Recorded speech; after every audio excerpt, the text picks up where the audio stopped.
petits potes, j'espère que ça va bien. Aujourd'hui je suis ravie de vous retrouver pour vous faire une vidéo qui va parler de la peau. Ça fait un petit moment que je ne vous ai pas parlé de soins sur la chaîne et aujourd'hui je reviens avec une vidéo dédiée à ça. Alors cette vidéo va être faite en deux parties. Dans un premier temps je vais vous parler de la problématique que j'ai rencontrée cet été et comment je l'ai traitée. Puis dans un second temps je vais vous transmettre les réponses que m'a donné le dermatologue, puisque j'ai pu rencontrer un dermatologue il y a quelques semaines. Je vous avais demandé de me poser des questions sur Instagram, je l'ai fait et aujourd'hui je reviens avec les réponses. Et ces questions-là vont être beaucoup plus générales, des questions un peu que l'on se pose tous.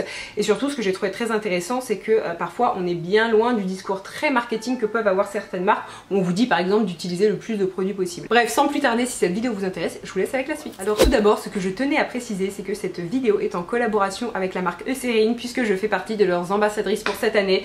Et je suis vraiment super fière de ça. Moyennant quoi, je vais pouvoir vous faire des concours sur Instagram. J'en ai fait un il y a peu de temps, donc n'hésitez pas d'ailleurs à me rejoindre. J'en ferai un sous peu. Et bien sûr aussi je vais vous parler des produits sur Instagram et sur YouTube en revue. Et aujourd'hui justement je vais vous parler un petit peu de comment j'ai rencontré la marque. Je l'ai rencontrée à partir de la mi-juillet lors d'une masterclass avec un dermatologue où le sujet du jour était la peau sèche. Mais on va revenir un petit peu avant et je vais vous expliquer ce qui m'est arrivé en juin et ce qui m'a fait me poser des questions. Alors assez régulièrement j'ai sur la peau ce qu'on appelle des pétéchis. Alors je ne savais absolument pas ce que c'était, c'est justement le dermatologue qui m'a expliqué. Et pour vous donner une définition, merci Wikipédia, une pétéchie est une petite tache cutanée de couleur rouge à violacée, ne blanchissant pas sous la pression. Les pétéchis sont dus à l'infiltration de sang sous la peau, entre parenthèses, hémorragie mineure induite par la rupture d'un capillaire sanguin. Alors la pétéchie n'est pas douloureuse, mais elle est super moche. Et en fait j'avais des pétéchis parce que j'avais des moments où ma peau me démangeait, mais me démangeait tellement fort que je me grattais à sang en fait, vraiment c'est ça. Je me grattais tellement fort que je faisais péter mes petits capillaires sanguins. Les miennes étaient localisées au niveau de la poitrine et Dieu seul sait à quel point j'aime porter des décolletés et là en fait c'était vraiment pas possible parce que c'était moche. J'en avais aussi au niveau des bras et au niveau des cuisses et c'était quand même assez régulier. Et en fait quand j'y pense, j'ai eu des pétéchis pendant très longtemps, mais j'ai jamais vraiment fait de lien. Pour moi c'était peut-être dû à la transpiration parce que notamment au mois de juin c'était le moment où il y avait la canicule et je me suis dit ben voilà, peut-être qu'avec la chaleur je transpire un peu plus, je sais pas, ma peau réagit donc j'ai des démangeaisons ou des boutons de chaleur. J'ai pas cherché à comprendre, mais une fois que j'ai parlé de ma problématique au dermatologue, j'ai un peu mieux compris. Surtout ce qu'il s'est passé c'est que mes démangeaisons ont cessé du jour au lendemain à partir du moment où j'ai arrêté d'utiliser un gel douche en particulier. J'utilise des gels douche très parfumés parce que j'adore ça. Mais aussi si j'y pense, j'ai des pétéchis depuis des années et des années. Elles apparaissent pas toujours au même endroit, parfois j'en ai pas, parfois j'en ai beaucoup, ça dépend, mais je vous dirais que tous les ans forcément il y a des périodes de l'année où je vais en avoir et c'est vraiment disgracieux. Surtout ce qui m'a aussi mis la puce à l'oreille, alors je sais pas pourquoi j'ai mis des années à comprendre ça, mais en fait les démangeaisons elles étaient surtout après la douche. C'est-à-dire que je me vois encore sortir de ma baignoire et commencer à me gratter, mais vraiment me gratter comme une barbare. Et donc logiquement quand on sort de la douche on est propre, on n'est pas plein de sueur, donc aucun lien avec la sueur, mais je sais pas, dans ma tête je m'étais persuadée que c'était peut-être une réaction de ma peau à je ne sais quoi. Donc maintenant que cette petite anecdote est racontée et qui vous montre en fait comment je me suis dit ok, ma routine ne me convient peut-être pas à 100%, surtout au niveau du gel douche. Jamais je me serais dit que mon gel douche pouvait me causer un problème un jour, parce que j'ai toujours utilisé ce type de gel douche, mais c'est vrai qu'en y pensant je me suis toujours beaucoup grattée. Bref, on arrive vers le 15 juillet et là je rencontre la marque à Paris avec aussi un dermatologue où j'ai pu poser toutes mes questions comme je vous l'ai dit tout à l'heure. Et en fait la masterclass était surtout centré sur la peau sèche et donc leur gamme Urea Repair Plus. Donc ça va surtout être des produits pour le corps, pas que. Mais comme vous le savez, moi je n'ai pas la peau sèche sur le visage. Mais juste avant ça, pour ceux qui ne connaissent pas la marque Eucérine, parce que c'est pas une marque qui est non plus méga connue, c'est une marque de dermocosmétiques donc que l'on va retrouver en parapharmacie. C'est une marque allemande qui existe depuis très longtemps. Elle est commercialisée depuis pas si longtemps que ça en France. Il me semble que c'était au début des années 2000. Et moi je sais que j'ai découvert leurs produits lorsque j'étais au Canada et j'avais commencé à utiliser là-bas à l'époque une crème pour les mains. Aujourd'hui je vais vous parler de la gamme Urea Repair Plus, donc qui est une gamme qui est pour les peaux sèches. Et en fait cette gamme, la particularité de cette gamme comparée à d'autres, c'est qu'elle contient de l'urée qui est un petit peu la molécule star pour les peaux sèches et déshydratées. Elle est présente naturellement dans l'épiderme, donc elle est très bien tolérée et c'est vrai qu'assez peu de marques en fait se concentrent sur l'urée. Là vous allez voir que les produits sont tous dosés différemment dépendamment de ce que vous recherchez. Et donc je vais vous présenter les produits que j'utilise et ce qui a changé ma peau. Donc premièrement, comme je vous le disais, j'ai commencé par utiliser le gel nettoyant à 5% d'urée.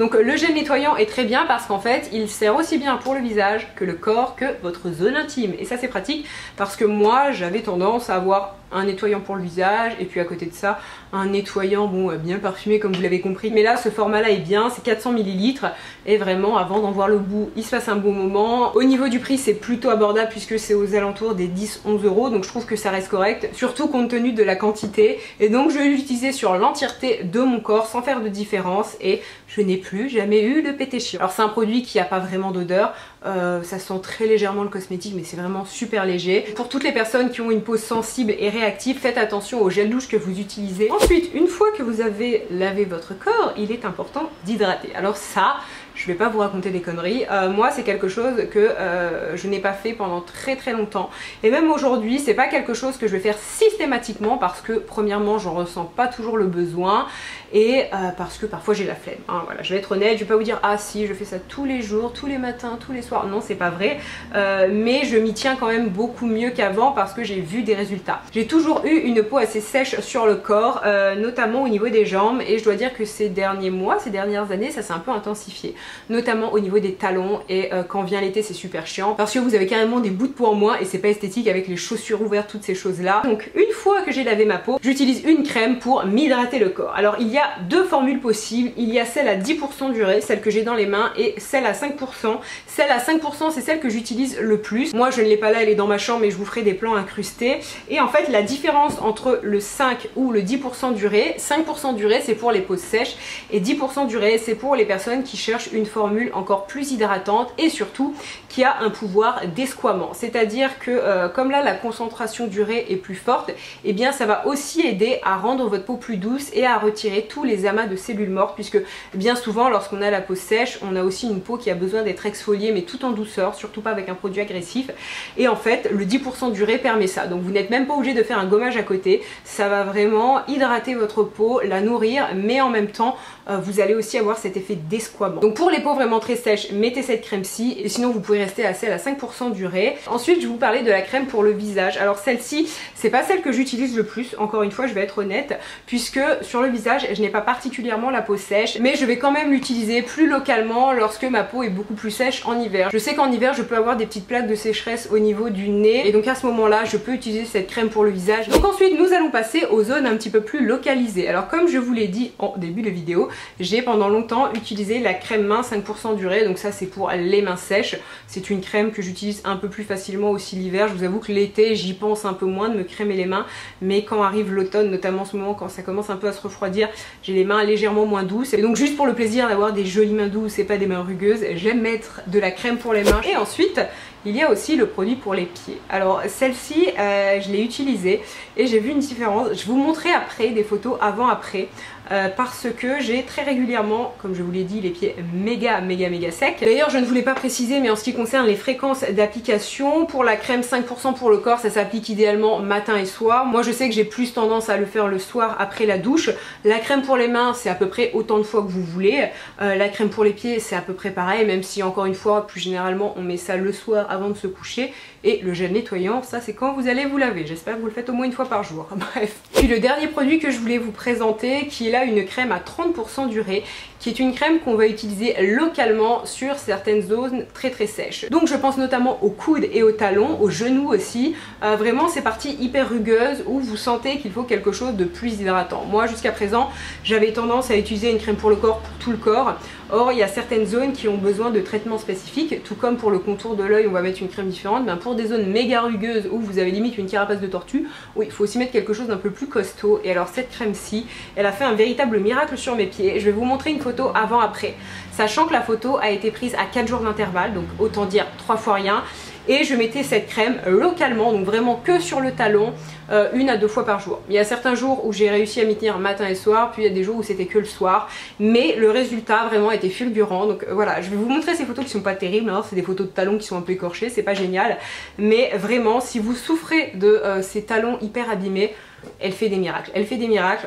Ma mère, elle va détester que je dise ça, mais je vais le dire quand même, a des talons mais qui sont super abîmés. Désolée maman de t'afficher. Et voilà, maman utilise cette crème parce que vraiment ça fait une différence et ça va rendre vos talons tout doux. Moi je sais que je pensais pas avoir des résultats aussi rapidement. Je ne l'ai pas précisé mais bien évidemment ce ne sont pas des crèmes qui vont rendre votre peau collante. Vous pouvez vous habiller quasiment directement après, ça ne colle pas, il n'y a aucun souci de ce côté là. Et aussi le dernier point que je voulais ajouter, c'est que beaucoup de personnes m'ont demandé en fait la différence entre une peau sèche et une peau déshydratée, donc j'y reviendrai juste après puisque ça fait partie des questions. Mais en fait ce qu'il faut bien comprendre, c'est que très souvent lorsqu'une peau est sèche, elle manque de gras et en fait le fait qu'il n'y ait pas cette barrière protectrice de gras en surface de la peau, et bien fait en sorte que l'eau de votre peau s'évapore beaucoup plus facilement. Donc la plupart du temps lorsqu'on a une peau sèche, elle est aussi bien souvent déshydratée, elle manque de gras en surface si je puis dire, mais elle manque aussi d'eau, et donc c'est pour ça que l'urée fait partie des molécules stars pour traiter les peaux sèches et déshydratées. Elle fait partie en fait des facteurs naturels d'hydratation dont la peau a absolument besoin pour faire en sorte que la peau reste hydratée et surtout de façon optimale. Et donc maintenant que la partie produit est finie, je vais passer aux questions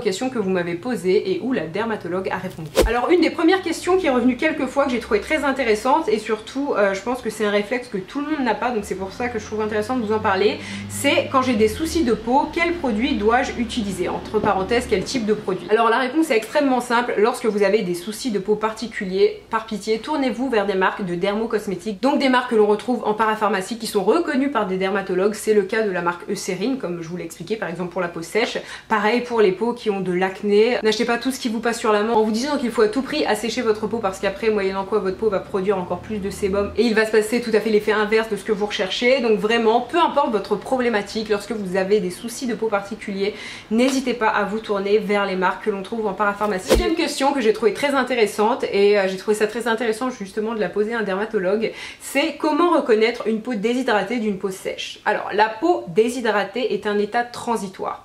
C'est-à-dire que vous allez avoir la peau déshydratée à certains moments, alors que la peau sèche est un acquis. Donc en général, vous êtes né comme ça, avec une peau qui a tendance à être sèche. Et au niveau de l'apparence, la peau déshydratée en fait a des stries de déshydratation, alors que la peau sèche a tendance à desquamer. Mais comme je l'ai expliqué juste avant, en général une peau sèche est aussi déshydratée, puisque la barrière hydrolipidique de la peau ne suffit pas, donc l'eau s'évapore. Troisième question que j'ai trouvée intéressante, on me l'a juste posée une fois, mais en fait je me la suis déjà moi-même posée, donc j'ai trouvé ça intéressant de la poser au dermatologue. C'est: peut-on mettre notre soin sur une peau encore humide? Et donc elle a répondu que non, c'est beaucoup mieux sur peau sèche, parce que sinon en fait le produit a tendance à rester en surface. Et moi la première, parfois je sors à peine de la douche, j'ai encore la peau humide et j'ai tendance à vouloir appliquer mes soins en me disant ça va aller plus vite, mais souvent aussi je remarque que ça pénètre bien moins bien. Autre question qui m'a quelque peu surprise, parce que je ne pensais pas qu'autant de personnes étaient concernées, mais j'ai eu beaucoup de questions par rapport à l'eczéma. Et est-ce que la marque fonctionne pour l'eczéma? Alors oui, a répondu le dermatologue. On peut utiliser l'émollient à 10% d'urée, mais surtout pas en période de poussée, mais sinon 1 à 2 fois par jour sur tout le corps, il n'y a aucun problème. Pour toutes les personnes qui peuvent avoir des kératoses pilaires aussi, alors ça je ne savais pas du tout ce que c'était alors que j'en ai. La kératose pilaire en fait c'est tout simplement lorsque vous avez là au niveau, c'est souvent localisé au niveau de l'avant-bras, ici là juste derrière le coude, vous avez en fait comme des petits points assez rugueux. Alors ça fait pas mal, pas du tout, mais c'est surtout inesthétique, parce que si on regarde de près, c'est des petits points qui peuvent parfois être blancs, parfois un peu plus rouges. C'est totalement bénin, c'est juste inesthétique. Et donc dans ce cas précis là, il ne faut pas hésiter à utiliser une crème à base d'urée. Ça va vraiment améliorer l'aspect de votre coude et cet aspect un petit peu peau de poulet. Voilà, on croirait que vous avez la chair de poule, sauf que lorsqu'on touche, c'est vraiment des petites boules toutes dures. Autre question que l'on m'a posée, c'est: peut-on mettre une crème pour le corps sur les pieds, par exemple les talons? Alors en soi oui, ça va tuer personne, mais c'est vrai que si on a les talons beaucoup plus secs ou les coudes par exemple beaucoup plus secs, comme je l'ai dit tout à l'heure, il est important d'utiliser un soin qui va être plus spécifique à cette zone, donc notamment celle à 30% d'urée dont je vous ai parlé tout à l'heure. Sur mes talons très secs ça a fait des merveilles. Après en soi oui, bien sûr, si vous appliquez, il est toujours mieux d'appliquer une crème pour le corps classique que rien du tout, ça c'est évident, mais si on peut, c'est vrai qu'un soin particulier, surtout si c'est très sec, c'est quand même mieux. Aussi une question qui m'a fait sourire, c'est comment enlever l'effet peau de crocodile sur les jambes. Alors pour enlever l'effet peau de crocodile, vous pouvez mettre la crème à 10% d'urée qui va en plus de ça avoir un pouvoir d'esquamment, donc qui va permettre à votre peau d'être plus lisse et d'enlever les cellules mortes si je puis dire, sans faire de gommage. Mais sinon ce que vous pouvez faire aussi bien sûr, c'est utiliser un gommage classique, donc essayez de le choisir plus ou moins abrasif dépendamment de la qualité de votre peau, et ensuite vous pouvez appliquer une crème pour le corps. Et finalement une des dernières questions qui m'a beaucoup intéressée, c'est: est-ce qu'on est obligé d'avoir une longue routine si on n'a pas de soucis de peau particuliers? Ça la dermatologue a répondu que non. Et alors je suis vraiment d'accord avec ça. Et c'est encore un débat que j'ai eu il y a pas très longtemps sous une de mes vidéos où je présentais très naturellement 2 soins pour le visage, une crème pour le contour des yeux et une crème pour le visage. Et j'ai une abonnée qui m'a dit oh là là, vraiment t'appliques pas beaucoup de soins, oh là là ta peau ça va pas du tout aller, tu dois en mettre beaucoup plus, blablabla. Bah, j'ai 27 ans, ma peau est quand même de bonne qualité. Je trouve que ça va, j'ai pas d'imperfections, j'ai pas trop de soucis de peau, mis à part quelques irrégularités au niveau de la couleur de ma peau parce que j'ai des cernes, ce genre de choses là, mais sinon globalement ça va. Et moi je vois pas l'intérêt d'avoir une routine à 15 millions de produits pour que ça coûte un maximum d'argent et juste le toujours consommer plus quand en fait ma peau se satisfait de peu.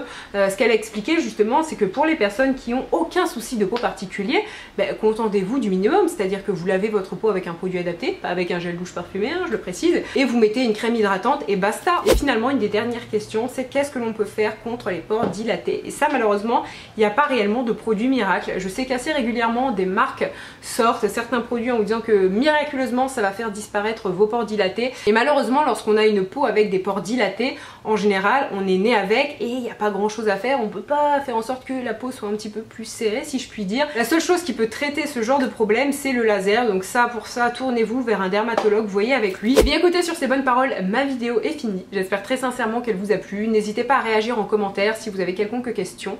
Moi en attendant je vous embrasse et je vous dis à très bientôt. Bye.